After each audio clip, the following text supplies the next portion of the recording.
وما ابرئ نفسی ان النفس لامارۃ بالسوء الا ما رحم ربی ان ربی غفور رحیم.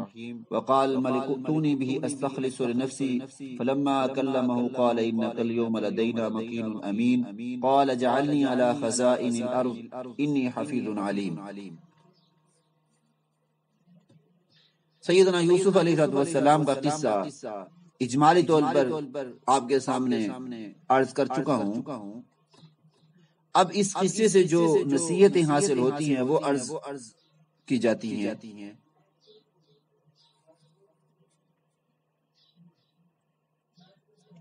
لیکن یہ ایک بات یہ بھی یاد رکھیے کہ یہ جو نصیحتیں اور عبرتیں آپ کے سامنے عرض کی جا رہی ہیں ان کا تعلق اسی قرآن کے حصے سے نہیں ہے جو 13ویں پارے میں آیا، بلکہ مجموعی طور پر پورے واقعے سے جو نصائح اور عبرتیں حاصل ہوتی ہیں ان کو بے ترتیب لکھی جا رہی ہیں.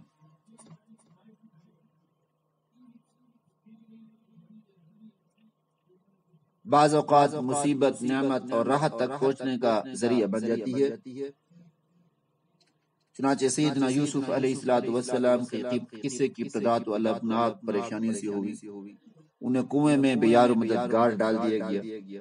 مصر میں غلاموں کی منڈی میں ان کی خرید و فروخت ہوئی. عورتوں کے فتنے کا سامنا کرنا پڑا. کئی سال تک جیل کی کال کاٹی، لیکن انجام یہ ہوا کہ وہ مصر کے حکمران بن گئے اور انہیں دینی اور دنیاوی عزت نصیب ہوئی. تو مصیبت کا آنا بسا اوقات نعمت کا سبب بن جاتا ہے. حسد انتہائی خوفناک بیماری ہے، اور یہ بیماری سگے بھائیوں میں بھی یہ بیماری پیدا ہو جائے تو زیادہ افسوسناک واقعات کو جنم دیتی ہے. اس لیے فرمایا کہ یہ جو حسد ہے یہ نیکیوں کو ایسا ختم کرتی ہے جیسے اس طرح بالوں کو کاٹ دیتا ہے. اچھے اخلاق، اعلیٰ اوصاف اور بہتر تربیت بہرحال اپنا رنگ دکھا رکھتی ہے. حضرت یوسف علیہ السلام کی تربیت ایک عظیم باپ کے ہاتھوں خاندان نبوت میں ہوئی تھی، اور آبا و اجداد کی اخلاقی میراث میں سے بھی آپ نے بہت بڑا حصہ پایا تھا. ظاہر ہے والد نبی تھے، دادا نبی تھے، پردادا نبی تھے، ان کی دعاؤں کا اثر تھا. مثالی تربیت، اخلاقی کمال ہی کی وجہ سے آپ مصائب شدائد کے سامنے بڑی پامردی سے کھڑے رہے، جس کی وجہ سے تکلیف کے بعد راحت کا اور ظاہری ذلت کے بعد حقیقی عزت کا دور آ کر رہا. اور آپ کے پایہ ثبوت میں، پایہ استقامت میں ذرا برابر بھی لغزش نہیں آئی. عفت و امانت اور استقامت ساری بھلائیوں کا سرچشمہ ہے، مردوں کے لیے بھی اور عورتوں کے لیے بھی. یہی وجہ آج ہمارے یہاں عفت اور استقامت نہیں ہے. گناہوں کی دعوت تھوڑی سی مل جائے پہلے سے تیار بیٹھے ہوتے. اگر استقامت ہو اور عفت ہو تو دین پر جمے رہنے والوں کو ایک نہ ایک دن عزت اور احترام حاصل ہو کر رہتا ہے، اور حقیقت اور حق کو جتنا بھی چھپایا جائے بالآخر وہ ظاہر ہو کر رہتا ہے. جیسے سیدنا یوسف علیہ السلام پر الزام لگا کہ برائی میرے ساتھ کر رہے تھے، حالانکہ یوسف علیہ السلام برائی نہیں کر رہے تھے، بلکہ نہ ان کے دل میں ارادہ تھا، خود عزیز مصر کی بیوی چاہ رہی تھی، اور اللہ نے زہر کر دیا. اور بعد میں عزیز مصر کو بھی معلوم ہو گیا کہ میری بیوی کی خواہش تھی، جناب یوسف علیہ السلام کی ایسی کوئی خواہش نہیں تھی. مرد اور عورت کا اختلاط اور خلوت میں میل جول فتنے کا باعث ہوتا ہے. غیر محرم کے ساتھ کسی بھی قسم کی کوئی گفتگو، ان کے ساتھ میل جول، ان کے ساتھ تعلق، یہ فتنے کا باعث ہے. اس واقعے میں دیکھیں اگر زلیخا کو خلوت میسر نہ ہوتی تو وہ کیسے یوسف علیہ السلام کے ساتھ اس طرح کا غلط کام کرنے کا سوچتی اور کہتی. اسی لیے اسلام نے مرد اور عورت کی خلوت میں ملنے کو حرام قرار دیا. چنانچہ ترمذی شریف میں آتا ہے کہ جب مرد اور عورت تنہائی میں ملتے ہیں تو ان کے ساتھ تیسرا فرد شیطان ہوتا ہے۔ ذات باری پر ایمان اور عقیدے کی پختگی سے مصائب کا برداشت کرنا اور اخلاقی نجاستوں سے دامن بچانا آسان ہو جاتا ہے۔ جتنا اللہ کی ذات پر ایمان ہوگا اور جتنا عقیدہ پختہ اور نظریہ پختہ ہوگا اتنا ہی گناہوں سے انسان بچ سکے گا اور مشکلات سے بچ سکے گا۔ جتنی بھی مشکلات آئیں گی انسان جو ہے وہ جوان مردی کے ساتھ مقابلہ کرے گا ان کا۔ اور یہی سبق ہمیں سورہ یوسف سے ملتا ہے، جیسے جناب سیدنا یوسف علیہ السلام نے کیا۔ مومن کو چاہیے کہ وہ ہر تنگی اور پریشانی کے وقت صرف اللہ کی طرف رجوع کرے، جیسے جناب سیدنا یوسف علیہ السلام نے اتنی پریشانیوں نے اللہ کی طرف رجوع کیا۔ جب عزیز مصر کی بیوی نے برائی کا ارتکاب نہ کرنے کی صورت میں جیل کی دھمکی دی تھی تو آپ نے مصیبت پر مصیبت کو ترجیح دیتے ہوئے اپنے رب کو پکارا تھا، اے میرے رب، جیل مجھے برائی سے زیادہ محبوب ہے جس کی دعوت مصر کی عورت مجھے دیتی ہے۔ میں اس برائی کو تو پسند کر سکتا ہوں، اس برائی کو پسند نہیں کر سکتا۔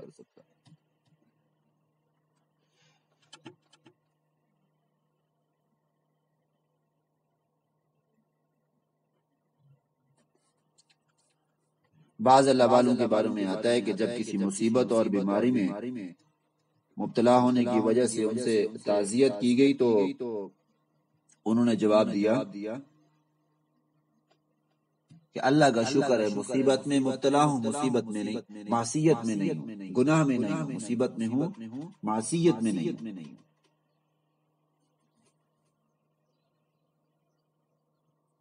ایک سبق یہ بھی یوسف کے واقعے سے ہمیں ملتا ہے کہ جو دین کی دعوت دینے والا سچا داعی ہو انتہائی مشکل اور پریشان کن حالات میں بھی دعوت کے فریضے سے غافل نہیں ہوتا، وہ دعوت دیتا رہتا ہے۔ جیسے جناب سیدنا یوسف علیہ السلام جیل میں بھی دعوت و تبلیغ اور اصلاح و فلاح کا کوئی بھی موقع ہاتھ سے نہیں جانے دیتے تھے۔ جو لوگ آپ سے اپنے خوابوں کی تعبیر پوچھنے کے لیے آتے ان کو بھی آپ نے پہلے توحید کی دعوت دی، اس کے بعد اپنے خواب کے تعبیر پوچھنے کے لیے تعبیر پوچھی اور پھر ان کو تعبیر بتلائی۔ اور یہ بھی آپ کے بارے میں روایات میں آتا ہے کہ جیل کے قیدیوں نے آپ کی دعوت سے متاثر ہو کر ایمان قبول کر لیا تھا اور خود مصر کا بادشاہ بھی اسلام لے آیا تھا۔ اسی یوسف کے واقعے سے ایک سبق یہ بھی ملتا ہے کہ ہر مسلمان کو عموماً اور دین کا داعی، دین کی دعوت دینے والے اور پیشوا کو خصوصاً اپنے دامن کی صفائی کا بہت زیادہ اہتمام کرنا چاہیے۔ علماء کو، حفاظ کو، دینداروں کو، مبلغین کو، مفتیان اکرام کو گندگی سے، نجاست سے بچنا چاہیے، اس لیے کہ عام آدمی کی غلطی شمار ہوتی ہے اور مولوی کی غلطی پورے طبقے کی غلطی شمار ہوتی ہے۔ سیدنا یوسف علیہ السلام کئی سال بعد جب رہائی نصیب ہوگی تو آپ نے اس وقت تک جیل سے بہر قدم رکھنے سے انکار کر دیا جب تک کہ آپ کی برات اور اظہار طہارت کا اظہار اور اعلان نہیں ہوا اور اس کا اعتراف نہیں کر لیا گیا کہ آپ علیہ السلام جو ہے بالکل پاک تھے، کسی بھی قسم کا کوئی بھی غلط کام نہیں کیا تھا، تاکہ کل آپ کو یہ طعنہ نہ دیا جائے کہ معاذ اللہ تھے تو مجرم مگر رحم اور ترس کھاتے ہوئے رہا کر دیا گیا۔ اور اس واقعے سے صبر کی فضیلت اور اس کے بہترین نتائج کا بھی یقین آ جاتا ہے کہ سیدنا یوسف علیہ السلام نے کنویں کی تاریکی سے جیل کی تنہائی تک اور عزیز مصر کے گھر سے بھائیوں کو معاف کرنے تک ہر جگہ مضبوطی کے ساتھ صبر کا دامن تھامے رکھا۔ اور صبر ایک ایسی سواری ہے جو آپ کو سیدھا جنت میں لے جاتی ہے۔ اور پھر اس صبر کے جو نتائج جناب سیدنا یوسف علیہ السلام کے سامنے آئے، نتائج سامنے آئے یوسف علیہ السلام کے پاس، وہ پھر کسی سے مخفی نہیں ہے۔ اور اس میں کوئی شک نہیں ہے کہ صبر راحتوں اور نعمتوں کے دروازے کی چابی ہے، نصف ایمان اور اللہ کی نصرت اور رحمت کو متوجہ کرنے کا اہم ذریعہ۔ آج ہمارے ہاں چونکہ صبر نہیں ہے، مشکلات پر صبر نہیں ہے، حالات سے خوف کھا جاتے ہیں، پاؤں ڈگمگا جاتے ہیں، جلد پریشان ہو جاتے ہیں۔ اس قصے کے مطالعے سے جناب سیدنا یوسف علیہ السلام کی برات اور طہارت کی کئی شہادتیں سامنے آتی ہیں۔ پہلی شہادت رب العالمین کی ہے، اللہ تعالیٰ کی ہے۔ دوسری شہادت شیطان کی ہے، کیونکہ شیطان نے باری تعالیٰ کے سامنے قسم کھا کر کہا تھا کہ تیری عزت کی قسم میں سب انسانوں کو گمراہ کروں گا سوائے تیرے ان بندوں کے جو ان میں سے مخلص ہوں، الا عبادک منہم المخلصین۔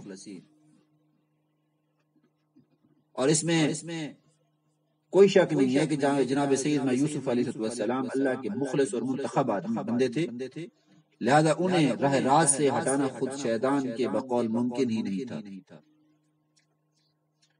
اور تیسری گواہی اور شہادت جناب سیدنا یوسف علیہ السلام کی، کیونکہ انہوں نے خود فرمایا تھا کہ اے میرے رب، مجھے جیل زیادہ محبوب ہے مجھے اس برائی سے جس کی طرف یہ مجھے بلا رہی ہے۔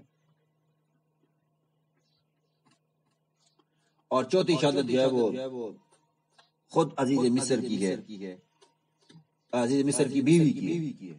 الآن حسس الحق انا راودته عن نفسه وانه لمن الصادقین، کہ اب حق واضح ہو گیا، میں نے اسے پھسلانے کی کوشش کی تھی اور یہ سچوں میں سے ہیں۔ اور پانچویں گواہی جناب عزیز مصر کے خاندان کے اس فرد کی ہے جس نے کہا تھا کہ اگر قمیص آگے سے پھٹی ہے تو یہ سچی ہے، اور یوسف معاذ اللہ علیہ السلام جھوٹوں میں سے ہیں۔ ان کان قمیصہ قد من قبل فصدقت، اور اگر قمیص جو ہے وہ پیچھے سے پھٹی ہے، وَإِن كَانَ قَمِيصُهُ قُدَّ مِن دُبُرٍ فَكَذَبَتْ، تو زلیخا جھوٹی ہے اور یوسف سچوں میں سے ہیں۔ اور جب دیکھا گیا تو قمیص پیچھے سے پھٹی ہوئی تھی، جب پیچھے سے پھٹی ہوئی تھی تو اس گواہی کی وجہ سے بھی جناب سیدنا یوسف علیہ السلام سچے نکلے۔ اور چھٹی شہادت ان عورتوں کی تھی، مصر کی ان عورتوں کی تھی جنہوں نے اپنے ہاتھ کاٹ لی، کیونکہ انہوں نے زلیخا نے ان کو بلایا اور ان کے ہاتھوں میں فروٹ دیے اور جو ہے وہ چھریاں دی تھی کاٹنے کے لیے۔ اور جب انہوں نے مصر کے جب جناب سیدنا یوسف کو دیکھا اور اس کے حسن کو دیکھا تو اپنے ہاتھ کی انگلیاں کاٹ دی تھی، اور انہوں نے آپ کے کردار کی صفائی کی گواہی دیتے ہوئے کہا تھا ہمیں یوسف کے بارے میں کسی برائی کا علم نہیں، حاشا للہ ما علمنا علیہ من سوء۔ ان تمام شہادتوں سے قطعی طور پر جناب سیدنا یوسف علیہ السلام کی پاک دامنی ثابت ہوتی ہے۔ اب اگر کوئی سیاہ دل آپ کی طرف برائی کی نسبت کرتا ہے، کوئی بدبخت یہ چاہتا ہے کہ نہیں یوسف علیہ السلام معاذ اللہ برائی کی طرف مائل ہو گئے تھے، تو یہ پلے دار درجے کا ایسا شخص کافر اور زندیق تو ہو سکتا ہے، مومن نہیں ہو سکتا۔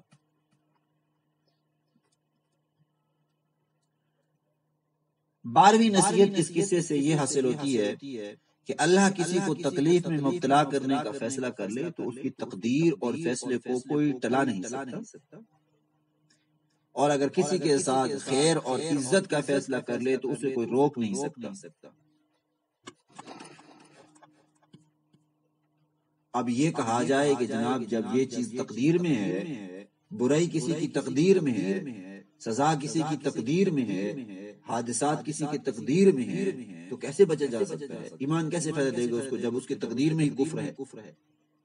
یہ ایک بڑا عجیب قسم کا الفاظ کی ہیر پھیر کے ساتھ دھوکہ دینے کے لیے ملحد بے دین لوگ اعتراض کرتے ہیں۔ جواب سن لیجئے، دو چیزیں ہیں، ایک ہے تقدیر اور ایک ہے تدبیر۔ اللہ نے انسان کو تدبیر کا مختار بنایا ہے، تدبیر اختیار کرنے کا حکم دیا، لیکن تقدیر اللہ تعالیٰ کے قبضے قدرت میں ہے۔ آپ اس کی مثال یوں سمجھیں، جیسے مثال کے طور پر کھانا بنتا ہے، کھانا پکتا ہے، اس کے بعد کھانا آپ نے کھانا ہے۔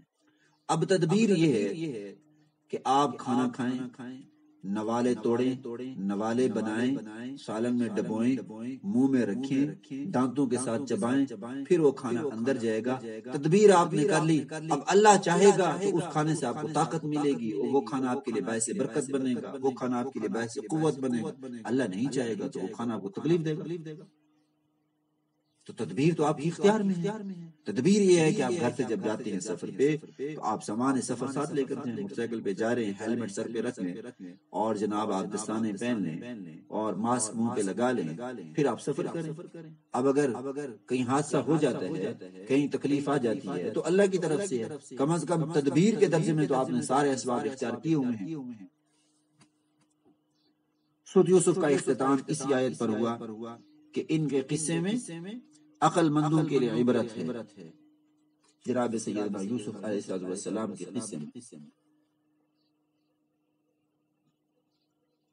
یہ قرآن ایسی بات نہیں ہے جسے خود بنا لیا جائے، بلکہ یہ ان کتابوں کی تصدیق کرنے والا ہے جو اس سے پہلے نازل ہوئی ہیں، اور مومنوں کے لیے ہدایت اور رحمت ہے۔ گویا اس طرف متوجہ کیا گیا کہ جو اللہ جناب سیدنا یوسف علیہ السلام کو کنویں سے نکال کر تخت پر بٹھا سکتا ہے، واللہ اس بات پر قادر ہے کہ محمد صلی اللہ علیہ وسلم کو بھی عزت عطا کرے اور ان کے لائے ہوئے دین کو تمام ادیان پر غالب کر دے۔